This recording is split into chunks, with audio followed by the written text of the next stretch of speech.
రామ రామ రామ సీత రామ రామ రామ సీత రామ రామ రామ సీత రామ రామ రామ సీత రామానుష వేష వినోద కామారి వినుతాంబుజపాల నా మాటలు గైకొని నీవిప్పుడే నారాయణ నన్నేలొకరాగ రామ రామ రామ సీత. ఇప్పుడు మనం చెప్పుకుంటున్నది డిసెంబర్ నెల మాస ఫలితాలు. ఈ డిసెంబర్ నెల, జనవరి నెల, మార్గశిర పుష్యమాసాలు వస్తున్నాయి. ఈ మార్గశిర మాసం చాలా విశేషమైనది. అందులో ఈ మార్గశిర మాసంలో డిసెంబరు నెల 8వ తారీఖు గుంటూరు రామనామ క్షేత్రంలో రామకోటి మహోత్సవాలు జరుగుతాయి. అది 86 సంవత్సరాల నుంచి హరిరామనామం అనర్గళంగా అహోరాత్రాలు 24 గంటలు 86 సంవత్సరాలు జరిగింది. రామనామ క్షేత్రం. రామనామం అనేటువంటి విత్తనంతో మొక్క మొలిచి వృక్షమై అహోరాత్రాలు రామనామం చేత మరి దేశం అంతా కూడా సుభిక్షంగా ఉండటానికి చేసినటువంటి రామనామ క్షేత్రంలో, అందులో రామచంద్రమూర్తి చైత్రశుద్ధ నవమి పునర్వసు నక్షత్రంలో 4వ పాదంలో రామచంద్రమూర్తి పుట్టాడు. కాబట్టి ఆ రామనామ క్షేత్రంలో ప్రతి నెలలో కూడా పునర్వసు నక్షత్రం రోజున సీతారామ కళ్యాణం జరుగుతుంది. ఆ క్షేత్రాన్ని ఎవరైతే విపరీతమైన బాధలు, సమస్యలు, జీవితంలో తీరని సమస్యలు, డబ్బు ఉన్నా ఏమున్నా ఏమి బాధలు పోక జీవితం మొత్తం అనుభవించేవాళ్ళు అక్కడికి వెళ్ళి తీరాలి. కారణం ఏంటంటే ఓ 25 ముంగీసులు, 25 సర్పాలు ఉన్నాయి. పాములు, సర్పాలు ఎప్పుడూ ఒక పాముని ఒక సర్పం చంపలే, సర్పాన్ని మరి ముంగీసి చంపలే, ఎవరిని సర్పం కాటు వేయలే. అది మహాపుణ్యక్షేత్రం. ఎందుకంటే ఒకప్పుడు ఆదిశంకర పీఠం శృంగేరి కప్ప ప్రసవిస్తూ ఉంటే పాము పడగబట్టింది. అంటే శత్రువుల యొక్క శత్రుత్వం అనేది లేదు. ఇక్కడ కూడా శత్రుత్వం లేని క్షేత్రం. ఈ క్షేత్రంలో రామగుడి ఉత్సవాలు జరుగుతాయి. కాబట్టి ఇప్పుడు విష్ణుమూర్తికి చాలా ప్రీతి అయినటువంటి రోజులు. కాబట్టి ఈ రోజుల్లో విష్ణుమూర్తిని ప్రార్థించడం చాలా మంచిది. అందుకే ఒక పద్యం చెబుతా నేను.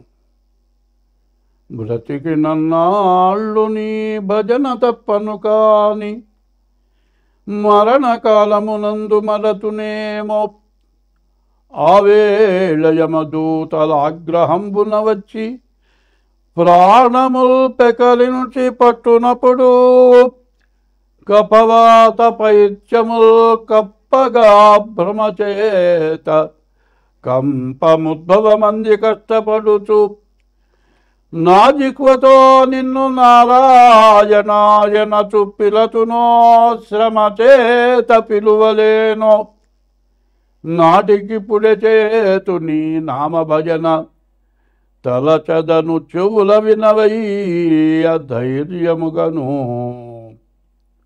భూషణ వికాస శ్రీ ధర్మపుర నివాస దుష్ట సంహార నరసింహ దురిత దూరా. మరి ఇది విష్ణుమూర్తికి చాలా విశేషమైన ప్రీతి అయిన రోజులు. తెల్లవారుజామున స్నానం చేసి మరి గ్రామోత్సవం రోడ్ల వెంబడి హరినామ సంకీర్తనం చేసుకుంటూ తిరిగితే బ్రహ్మ ముహూర్తంలో మన సమస్త పాపాలు నశించిపోయే రోజులు కాబట్టి ఈ డిసెంబర్ నెల ప్రత్యేకించి మాస ఫలాలతో పాటు ఈ మార్గశిర పుష్యమాసాల యొక్క విశేష ఫలితాన్ని చెప్పాను. మాసాల్లో కల్లా కూడా ఉత్తమమైనది మార్గశిర మాసం. మంచి మార్గాన్ని చూపించేది మార్గశిర మాసం. మరి ఈ మార్గశిర మాసంలో భాగవత పారాయణ విశేషం. భాగవతం భాగవతం భాగవతం భాగవతం అనుకుంటే చాలు భాగవతాం. కాబట్టి ఇటువంటి మంచి రోజుల్లో హరినామ స్మరణ చేసి మరి డిసెంబర్ నెల మాస ఫలితాలు మొదలు పెడుతూ ఉన్నాను. కానీ మా ఇష్టదైవమైన రామచంద్రమూర్తిని, మా పరమేశ్వరుణ్ణి యూట్యూబ్లో చూపించాను. ఆయన్ని అందరికీ చూపించాలి. ఇప్పుడు నేను చేసిన ప్రార్థన అందరూ వినాలి. అది వింటే అందరికీ చాలా మంచిది. కాబట్టి ఇది మాత్రం తీసేయవద్దు. ప్రతి రాశి ఫలంలో మొట్టమొదట ఇప్పుడు నేను చెప్పింది మొత్తం వినపడాలి, కనపడాలి. స్వస్తి. 4వ రాశి కర్కాటక రాశి. ఈ కర్కాటక రాశి చాలా విశేషమైంది. ఈ మార్గశిర మాసంలో రామ అనే 2 అక్షరాలు మార్గాన్ని చూపించే అక్షరాలు కాబట్టి ఈ రామ అనే పేరు కలిగినటువంటి వాళ్లకు పునర్వసు నక్షత్రం 4వ పాదంలో రామచంద్రమూర్తి పుట్టాడు.